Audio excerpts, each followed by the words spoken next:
This is going to be a bit different, although the first time I interviewed you was about the economics of violence, which we got a lot of good response from that because it's not a space that we typically cover, but it was one that people were obviously very interested in. So I want to be completely accurate with the title, because the title to me is, besides you being a co-author, was so riveting. So it's in the Journal of Financial Compliance, and the article is, "It's not the algorithm, it's the ethics."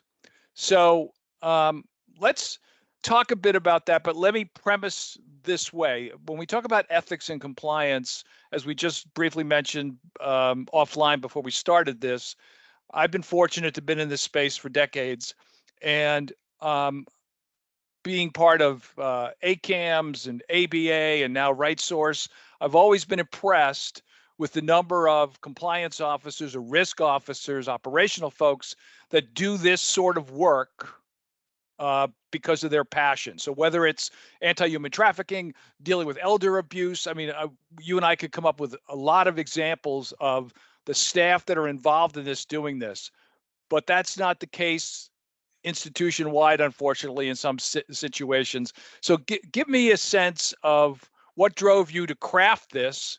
Let's talk about some themes, and obviously I'll ask you some follow-up questions. Great, excellent. So John, it's great to be with you again. It's an honor. I mean, you are an important voice and leader in this industry for many years, and I'm just so happy that we've gotten to know each other through the years, and that you continue to talk with me. So thank you for that.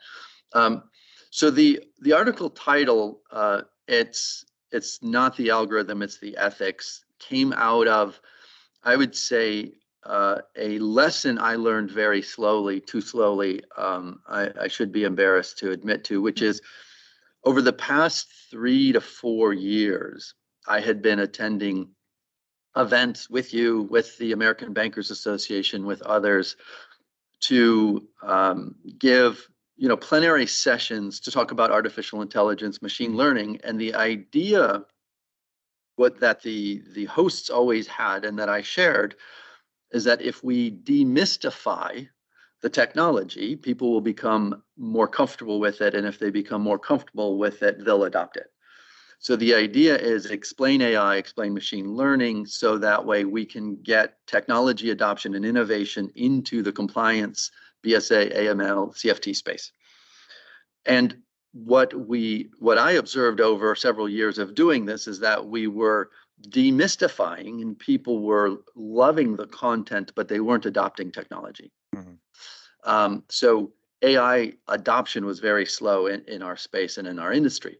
Now, I actually also agree with you that I have not yet met a person in the compliance space that doesn't care about their job, that doesn't actually believe that they're there to actually combat human trafficking and drug trafficking and terrorism and all of those things.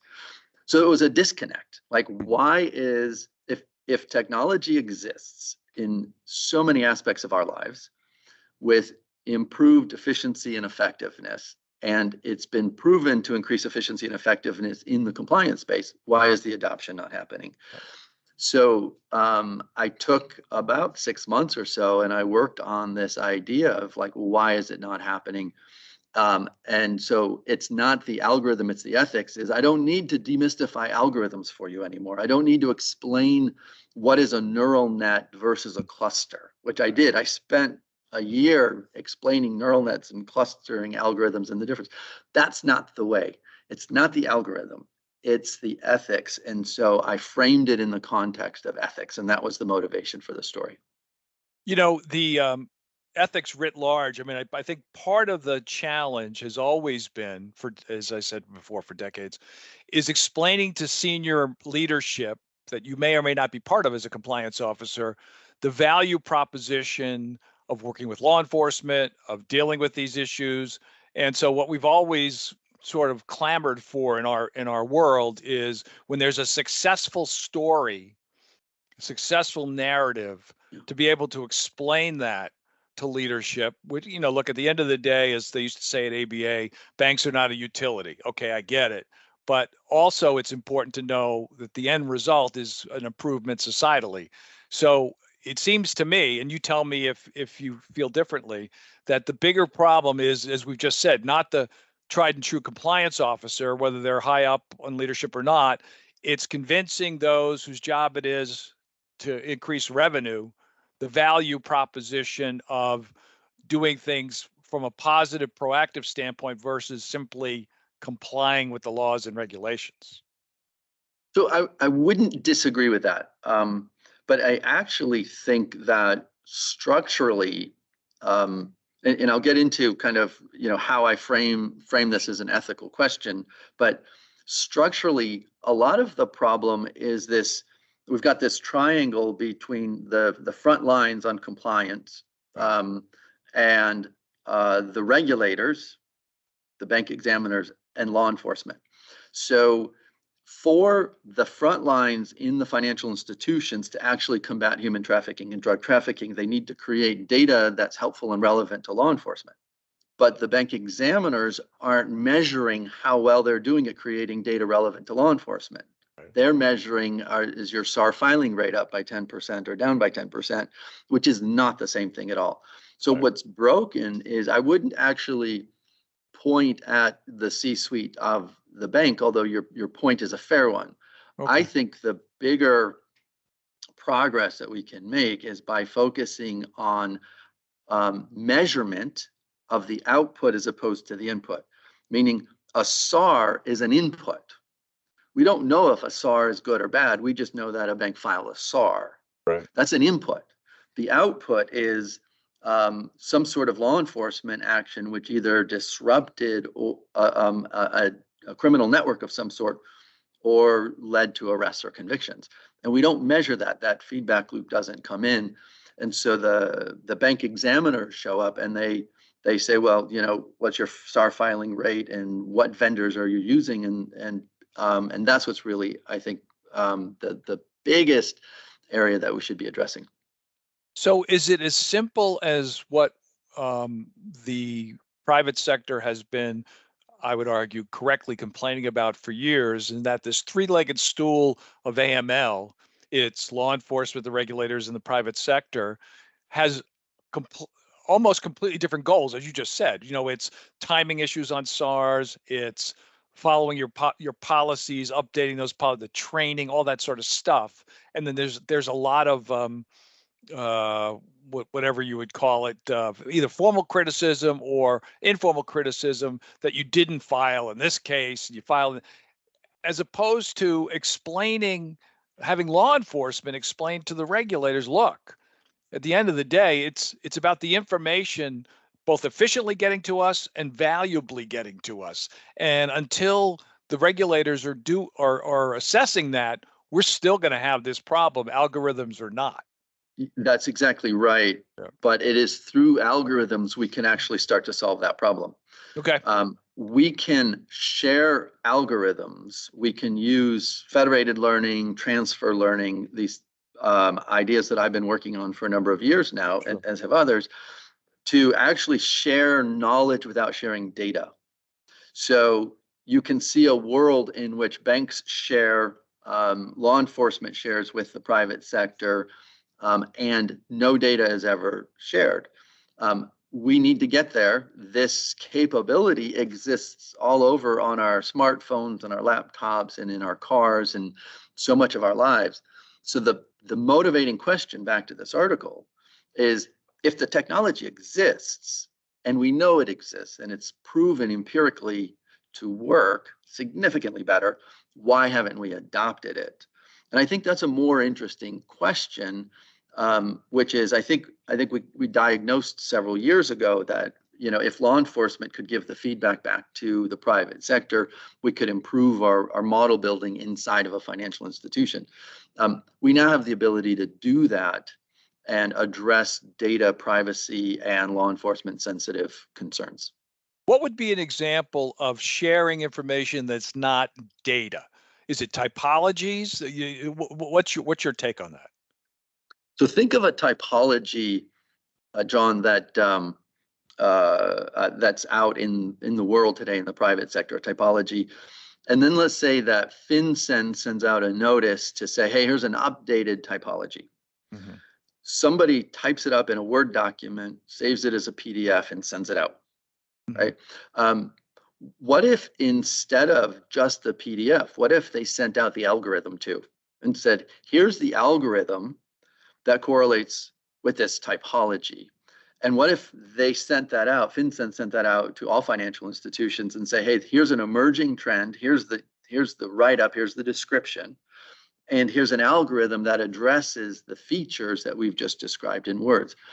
What if one bank observes a trend that neither FinCEN nor other banks have observed? What if they could do the same thing? What if they could say, here's what we're observing, but we're not going to share any customer data with anybody. But here's a trend we're observing, and shares the algorithm. So it's about sharing either the algorithms or the changes in the algorithm. So you're sharing some math, you're sharing some equations. That's it.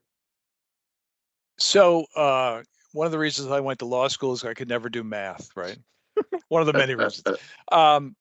Describe in layman's terms an algorithm. I mean, obviously high level, I know what you're talking about, but I think that's where it's not a disconnect. I get your point. I think it makes a lot of sense. If they could share so are the algorithms only going to be valuable to institutions that have certain systems to plug those in? So let's look at a smaller bank versus a large bank, and you're going to quote share this algorithm. Give me an example, high level, how that would work. So first of all, what is an algorithm? An algorithm is it's a variation on the typologies you're used to. So you have some rules. So you hire somebody from law enforcement who's been tracking down criminals for years, and they know to look for cash above this level, an average daily balance of this amount, velocity of movement, frequency, these days of the week, these geographies, right? Those are rules that are human generated. Right. An algorithm is that just in terms of math. So the mean is $100 and the standard deviation is $10, right? So you take that and you take all of those features and you generate a mean and a variance. And so now you've got a mean and a variance. So you've now got mathematical measurement of a lot of these terms that somebody in your FIU or law enforcement agency might, or FinCEN might say, hey, here's the latest trend in the behavior. They're just putting it into math. That math can fit into any software, any program. You don't need to be using vendor A, B, or C to understand the math. It's really simple. Now, the federated learning project that Juan Zarate and I are working on with Consilient, that automates all of that and makes it more simple. But you can do it manually. You can have like I said, a blast from FinCEN go out with the math included, and anybody can use it of any size bank. Have you had, and obviously what you're working on can be considered proprietary, so I'm not asking you to outline that, but have there been, let's put it this way, have there been conversations, since you used to be in the government, so did Juan and others, have there been conversations with public sector counterparts about this conceptually, and is there are they receiving it as a possibility, just in general? Because there's been talk for a long time about better feedback, more specifics. As somebody who helped deal with the creation of 314A and B, totally disappointed how that turned out. Totally disappointed. It was not the way we crafted it, but we didn't know the technology back then. It had nothing to do with that. It had to do with the feedback loops, right?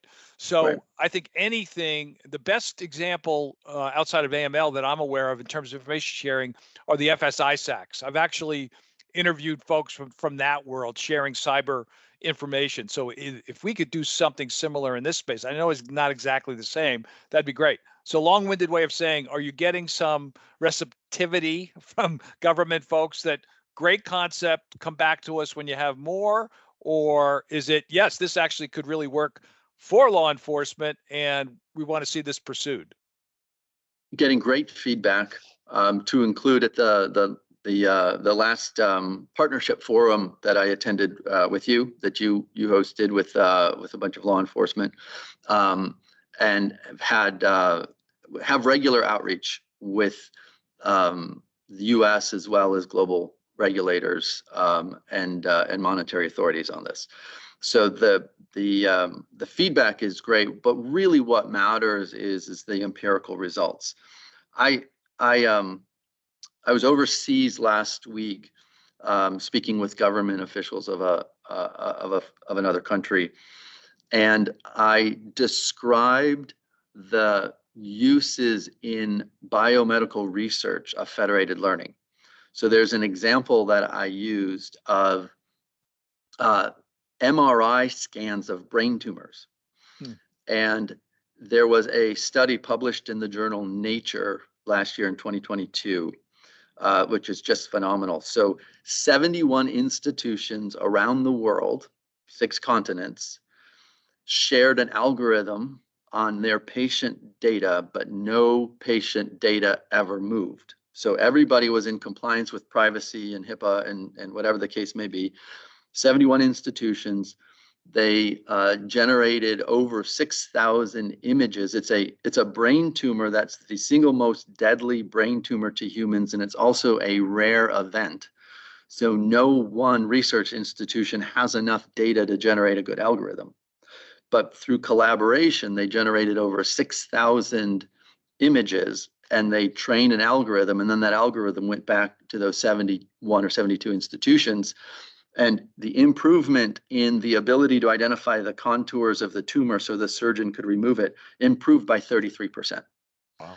And the idea is it's a 33% improvement, and no data was shared, no data was aggregated, no data was pooled together.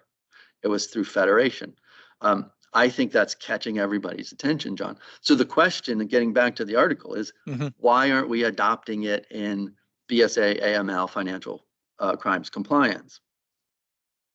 So as we tie this up, and we will make sure people get to see the article, the use of the word ethics is interesting to me, because as we talked about both offline and we started the conversation, as we both agree, we believe that people that are in our space day-to-day basis, they do have strong ethics that don't always get supported. Not that the institution are unethical, that's not the point. It's because of the business aspect. And we see it a lot in the area of de-risking, right? And I've done a lot of interviews with experts in that space where humanitarian groups are struggling big time to get bank access.